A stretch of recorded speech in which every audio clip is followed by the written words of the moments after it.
Hello YouTube viewers, welcome to my channel Science to Technology. In today's show, Camera Tuesday, we're gonna talk about DSLR will end soon. So let's dive right into it.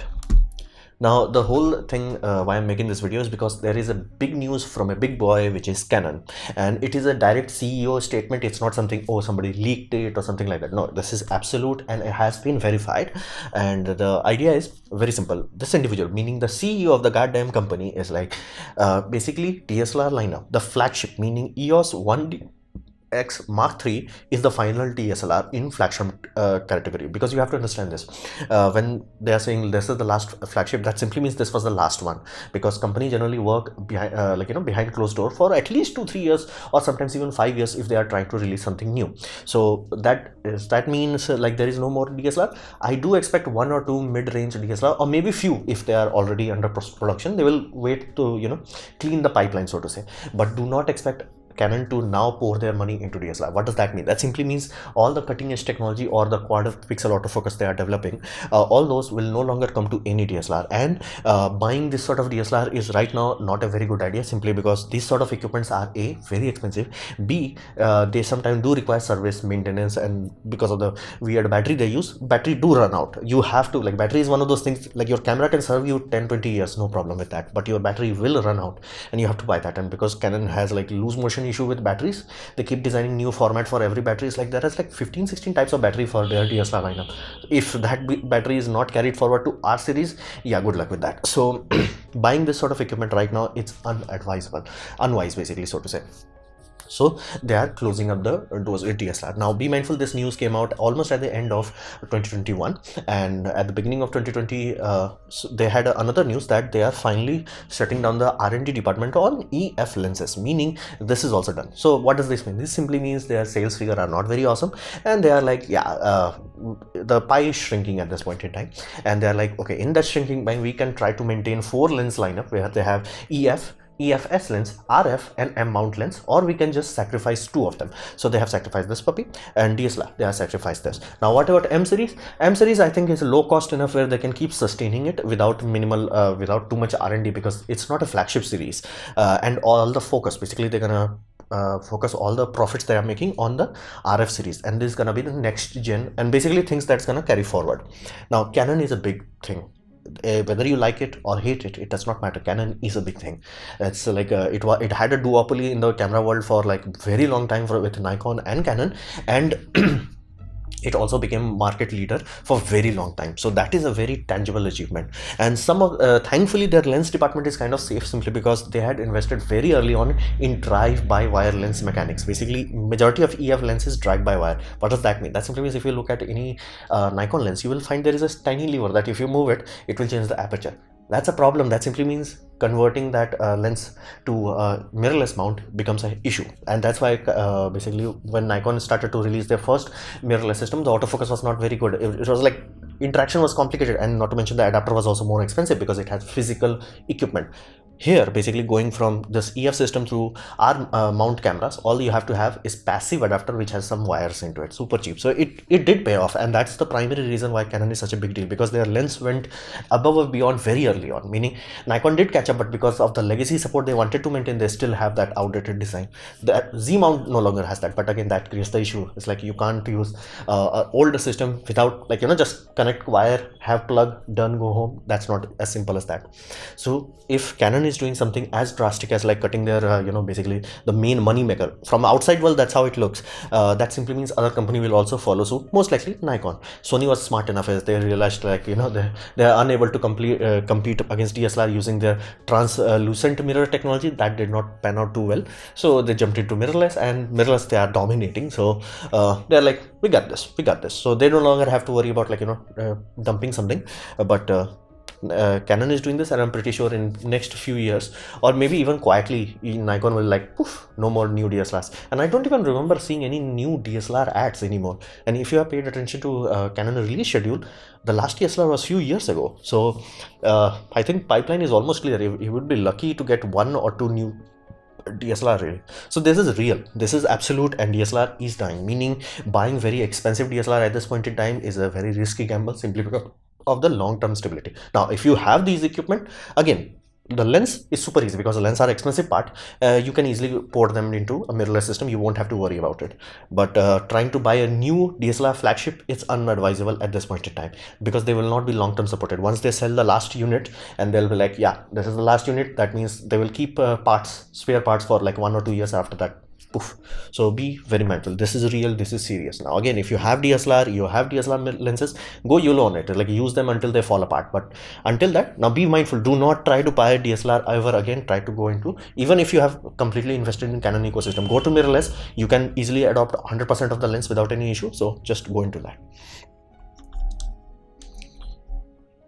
So what does this mean? This simply means the industry is trying, and this is a kind of evident because this was like 2010. If you go from 2010 to 2019, you can notice that, like, 87% sales. There were like 120 million to barely 15 million. And this blue section is point and shoot camera, basically Canon Coolpix, Canon PowerShot and Nikon Coolpix, this sort of camera that started to die out. And you may see, like, even in 2019, who is buying point and shoot? It's not point and shoot. It's like one of those prosumer cameras, basically 1-inch sensor size, and like Sony RX100, those sort of series of camera. They're still surviving, but very rarely, like not that much.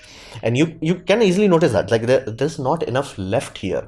That simply means the overall market is shrinking, and consequence of that is that chip shortage is also happening at this very bad time. What does this mean? That simply means Sony can make a new camera, they can launch a new camera, they just can't sell it. They don't have it. It's like, yeah, if I go into Sony's India's website, it says A7 Mark IV coming soon.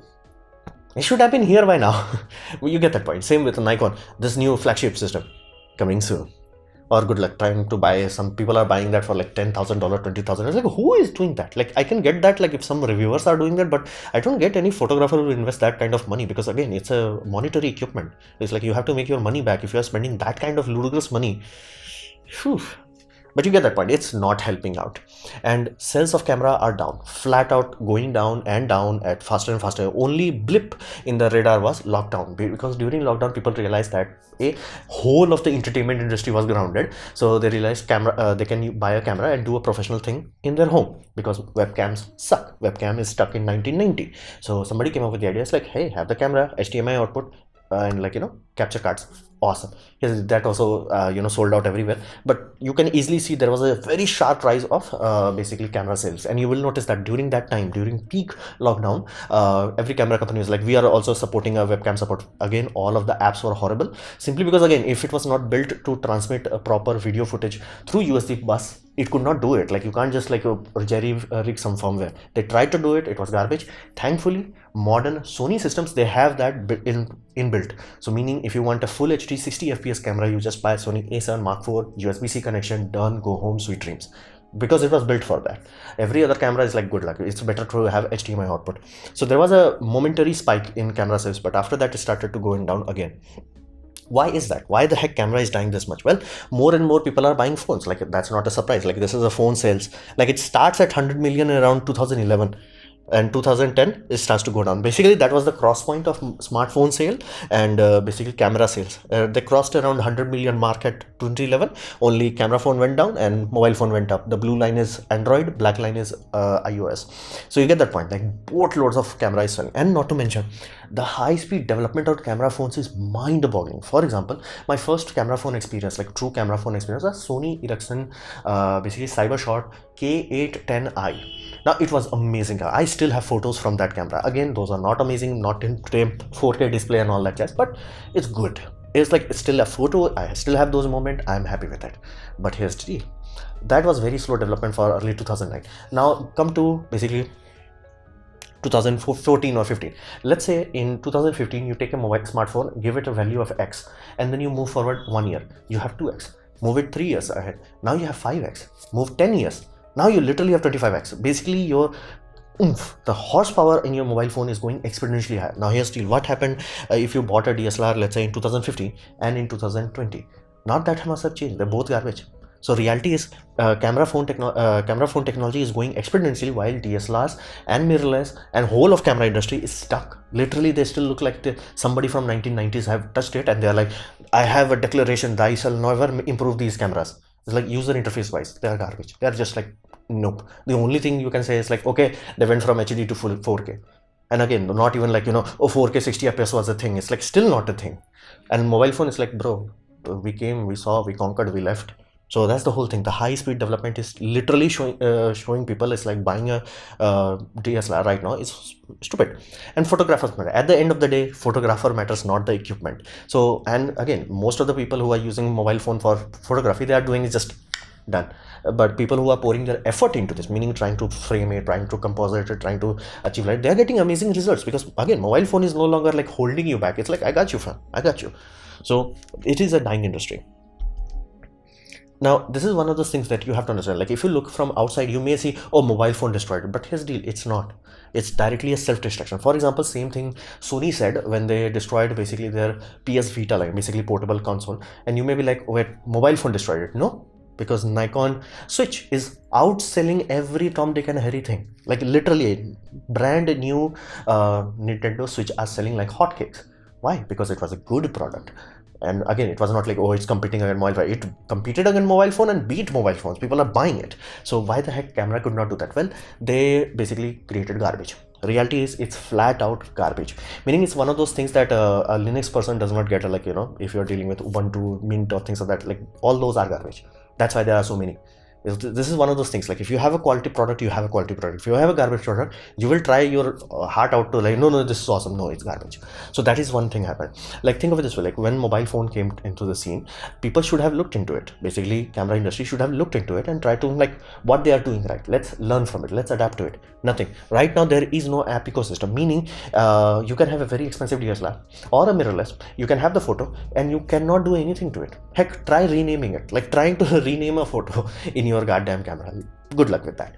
Like, all those things can be done, but idiotically tedious, idiotically expensive. And like basic things like rotate, crop, or like draw some things out. Again, it's a camera. I would think like this sort of thing should be done as a like extra layer on. Basically, like you have your raw file, you are doing editings and all that. It's like you can mention your, hey, can you patch this part for yourself, for in the future itself. And when you open that raw file in that system, there is an alpha layer. Disable that, all that data is gone. Amazing things could have been done, but they are like, nope, still outdated. Like Zeiss did wanted to create a camera that had the ability of basically Lightroom, portable Lightroom was built into it. So you can do almost everything, complete raw processing. Now you may be like, okay, who needs that? No, people need that. That's why Adobe as a large company was like, hey, let's make a Adobe Lightroom portable. That sells. People spend money on it. Lot of money. So you get that point. Like, the apps have become powerful, and at this point in time, even the phone apps, like the phone communication app, are garbage in all basically cameras, all of them. For example, I have this Canon 800D. It has Wi-Fi, it has NFC, it has Bluetooth. All of them are garbage, meaning I can't transfer raw files from this to that my mobile phone. Why? Because why? Like, I don't know. I genuinely don't know. It's like, this is like, lol, I can't let you transfer. It's like the even like Sony A7 Mark IV, you can't do that. The only thing you can do that is like try to create a basically wireless file transfer protocol, FTP, and then transmit that. Why? Who came up with this idea? That's the whole thing. They are not learning, they are not adapting, they are not improving. They're still garbage. And outdated tech, limitations frustrates people the most, and this became very apparent during basically COVID times. And blocks, they're like, no, we will not let you do this. Why? Just because, let's F the customer. And this start to hurt people. For example, clean HDMI output. Now you may be like, okay, raw HDMI output is very expensive. It is, because it does require like 12-bit pipeline from your analog to digital converter to HDMI bus, then to output. It's expensive. But here's the clean HDMI is not that. Clean HDMI is like whatever the camera sensor is saying after processing, meaning the 8-bit file. That's it. Remove the goddamn user interface on top of it, autofocus box and all that jazz. That's a simple line of code. How simple? You can buy Magic Lantern, not even buy, it's a free Magic Lantern firmware, and remove it. Why the heck camera company did not do that?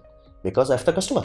Let's have the customer. It's like Sony knows this, like a clean HDMI output is a useful thing. They had it for in mirrorless for a very long time. I have this DSLR. It does have full HDMI HD output. I can't use it because autofocus box. Why? Because F the customer, because F me.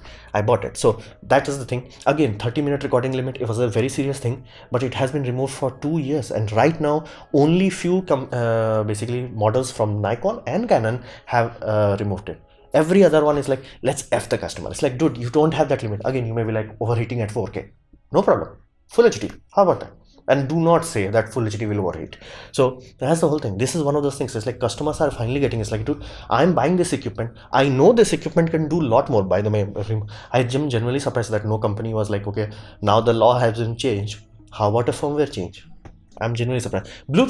Bluetooth was invented in 1990s. It's ancient technology. My camera has it, but can't use it for anything. I can't use headphones. Basically, if I record, like even with external microphone, let's say I record proper audio in this, I can't use Bluetooth headphones. Why? Because I have the customer. Let's not improve. Let's use 1990s technology, like literally 1990s technology. It's like, imagine it this way, like if you have ever talked on mobile phone versus talking on data network, for example, WhatsApp call or Duo call, you have find like WhatsApp and Duo has much oomph. Basically, the bandwidth of the microphones is much wider. Here's the basically modern camera can easily absorb Bluetooth signal, and it could even have a latency built into it, where it's like, okay, let's say 5 millisecond is latency, you can just offset the video 5 millisecond. It can be done. This is one of those things that can be done. They just choose not to. They choose not to improve. They choose just to release garbage. Like USB battery charging is one of the most fundamental reason why people who buy very cheap DSLRs, basically Canon T3i or T4i, like cheap cameras, or Nikon D3200 or D5200, I know these people. Now again, I'm poor does not mean everybody else is poor. Many of these people bought their DSLRs and they're like, yeah, it's just gonna be a paperweight. One of the prime reasons, they do not want to deal with the headache of pulling the battery out, putting it into charge cradle. Why? Just have a USB charging. I'm happy at least that Sony did improve that, and that's why you always want competition, because the more competition you have, more of these amazing things happen. But that's the reality of it. At this point in time, no camera company is giving you a normal mid-range camera and they're like, I'm unlocking its full potential, meaning if it has 100 horsepower, you get 100 horsepower because you bought it. Right now all these companies are like, you bought 100 horsepower, the microprocessor in that is awesome, the sensor on it is awesome, how about we give you 25% of it? It's like, why? It's like, why the heck Sony A7 Mark IV can only do 10 FPS? I get it, like mechanical shutter, that's expensive thing. How about electronic shutter? No, they're like, no, F the customer. And like, for example, other things also, like little things. You still need to use this puppy for time lapse. Why? Like, this is a 1990s technology. This made sense for film camera. Like, that's what it's made for. But like, I still have to use it. Like, half of the camera right now released, I'm talking modern release, top of the line, super expensive, none of them have a proper basically time-lapse function where you can be like, I can do time-lapse whatever. Like, there are some advanced version of these things which even allow you to basically change the exposure length, meaning let's say you are taking from early night to early morning, it will early night it will be like only 10-second exposure. As it starts to go to midnight, it will stretch the exposure to like 12-second or 15-second one exposure. You can do amazing things with that. But why the camera cannot do that? Because F the customer. Like, for example, many of you would have bought this sort of lens, basically 70-300. This is third variant of the same 70-300, and this is f4 to f5.6, like average lens, nothing fancy, nothing too good, nothing too bad. It's a good competent lens with good autofocus. That's awesome. Now here's the deal. Whenever you are talking about telephoto lens, you would have noticed they spend a lot of money on making lens hood, because it's important, meaning it reduces internal reflections, like basically stray light getting into the system, and improves contrast. Like, it actually improves your output, like a tangible thing. Like, that's why like you will notice giant telephoto lenses having giant lens hood. It is something that tangibly improves quality. They're like, how about we give you this lens and do not give you the lens hood? Why? Because F the customer. Now here's the deal. What if you, instead of like this is a Mark II variant, what if you had the Mark I variant, which has the exact same front diameter, almost exact same architecture, but what if you use that lens hood? Canon is like, no sir, the world has very little plastic pollution, so we're gonna change what's that? We're gonna change the lens hood from ET74B. They changed it. Like, why? Who came up with that idea? It's like, it has the same diameter, same goddamn diameter, same exact same thing. Like, you can even try to fit it, it will almost fit it. They just change the plastic mode. Why? Like, F the customer. That's the one of those things. It's like, you can keep saying F the customer, and after some point people will say bye. They will not fight you, they will not do anything. They're like, okay, I'm not buying your equipment. And I can't blame them. I can't blame anyone. Even Sony, I genuinely hate it. It's like what they started to do with A7 Mark IV. It's like, dude, this camera can do a lot more. You are limiting it. You are inherently limiting it. Like, for example, giving 4K, not 4K 60 FPS, not in full scale. I'm like, dude, you have the same goddamn processor that is doing 8K video. It can do that. You are just limiting it. So your A7 Mark III, A7S Mark III does not get affected by it. And those sort of things starts to hurt people. And compare that to mobile phone, I will give you everything. I'm gonna give you goddamn 12-bit raw video now. Like, what the hell? So this is one of those things, like they self-destructed basically all the companies, Sony, Nikon and Canon. Now thankfully, because Sony was a new company, they were trying out from new, they wanted to, like, you know, take the lunch of Nikon. They put their best effort there, and but again, because now they are like the duopoly as Nikon and Canon used to be, now they are doing the same mistakes. So this is one of those cases, self-destruction. They did not got destroyed by mobile phone, they destroyed themselves by releasing garbage and effing the customer, and customer simply said bye. So what does it mean for the future? What can we expect? Well, the reality is, whenever this sort of thing happens, generally, if things have to survive, they have to go to what we call pro lineup. Now, pro lineup will become the only lineup, meaning all the camera companies, and you can notice that their price tags have been slowly creeping up. And what we call in economics is basically low volume, high margin products, meaning they are not expecting to sell boatload of them, but they are expecting to make boatload of money back if they sell even one of it. For example, companies like basically Hasselblad. At one point, it was a very big company. At one time, it was like almost same level as Nikon. Same with Leica. Leica was like actually outselling Nikons in sometimes, but again, they could not compete, and they, rather than going bankrupt, they start to make themselves into a luxury brand where it's like, no, that Leica logo, yeah, that's awesome. Like color science, again, they did put some effort into it. They put like, they really have some signature to it, but again, at the end of the day, is it worth like the asking price of these things? No. Is it selling? Yes. But is it selling a lot? No. That's the problem. They are what we call low volume product. Like same goes with phase one camera. I'm very sure most of you have not even seen it. Hasselblad also, like in real world, out and about, these things do not sell too much. Now again, if the companies are surviving, you may be like, isn't this awesome? Like companies are surviving, they don't have to do a lot of customer service and all that. Well, no company actually wants to be here. Like, why? Well, same goes with car companies. For example, you may look at Lamborghini and like, whoa, they must be printing money, they're bankrupt. You're like, Rolls-Royce, they're bankrupt. All these companies, like, you may think like they're good. No, most of them are bankrupt and sold to other companies. For example, be it Ferrari sold to someone else. Rolls-Royce, I'm pretty sure this time it has been sold to BMW. Yes, it has been sold multiple times again. So this is one of those things. On the outside, it looks, whoa, like Leica, whoa, phase one, whoa, Hasselblad, whoa.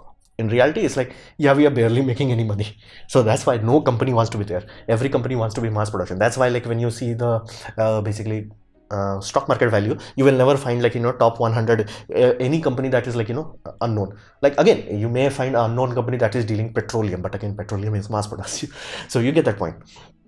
Company have to go into this, but this is not sustainable. No company wants to be in this. It's like, if they have nothing else, they will go into this, but it's really bad, and it's really tragic at this point. It's like tragically stupid and funny that they're like, let's F the customer. I'm like, dude, why? And this has a very like, only few years are left before I start to make the same video with mirrorless also, because once mobile phone catches up with optical zoom and AI photography and like proper waterproofing on mobile phones, which, mind you, right now there are flagships that are waterproof, meaning they can go, like, you know, survive rain. Most smartphone can survive rain much better than your DSLR can, and some can even survive being dunked on. I'm easily expecting that's the next big thing: optical zoom, quality waterproof sealing, and then done. Like, people will have no reason to buy camera systems. So this is one of the things that will have very bad effect on photographers, because right now any Tom, Dick and Harry who takes photos from a mobile phone thinks of themselves as a like photographer, and technically they are true, they are taking photos.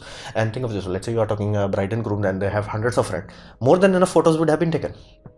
So people do not like to pay, and you can find, if you have photographer friend or you are dealing with them, they will tell you, it's like, people don't want to pay anymore, because everybody like, you know, do not think highly of photographs, because back in the day photography was like, whoa, this is a new thing. Not every Tom, Dick and Harry camera had that, and again, most people had point and shoot camera, and this person pulls out a big gun. It's like, whoa. And now everybody does take a photo 24x7x365. Nobody has that whoa factor to it. So paying boatload of money for that is not acceptable, not easy. Basically, it's very hard to. So meaning they cannot charge as much money as they want to or need to, because cost of living is going up. And then you have a consequence of a double whammy of that fact. Your camera equipment, be it Canon, be it Nikon, be it Sony, also going ludicrously high. What the hell you gonna do? Now again, it's not gonna be an issue for Hollywood. Basically, they're gonna have, like, you know, they already have phase one, they already have Hasselblad, they can afford it, they can afford ARRI, Alexa and all that thing, not an issue. But you get that point. Like, this will make photography into almost an endangered species, meaning, of course, some will still survive, some will still survive, thrive also. They will have, like, you know, I'm the luxurious, like that, like people may do for, I ordered some photographers because I'm that rich. It could become something like that, and it has already become something like that. But you get the point. It's no longer a safe, stable sector of economy where a lot of people can get a job. Like, this is one of those things, and it's really tragic. It's happening because of stupidity. So future is not looking very good. So this was my presentation on the death of DSLR. Hopefully you have liked it, learned from it. In that case, please click the like button, share it amongst your friends. That will help me a lot. If you didn't like it, didn't enjoy it, I urge you to press dislike. I would urge you to leave a comment because I do try my best to reply to all of them. Subscribe, press the bell icon if you're free, and as always, thanks for watching.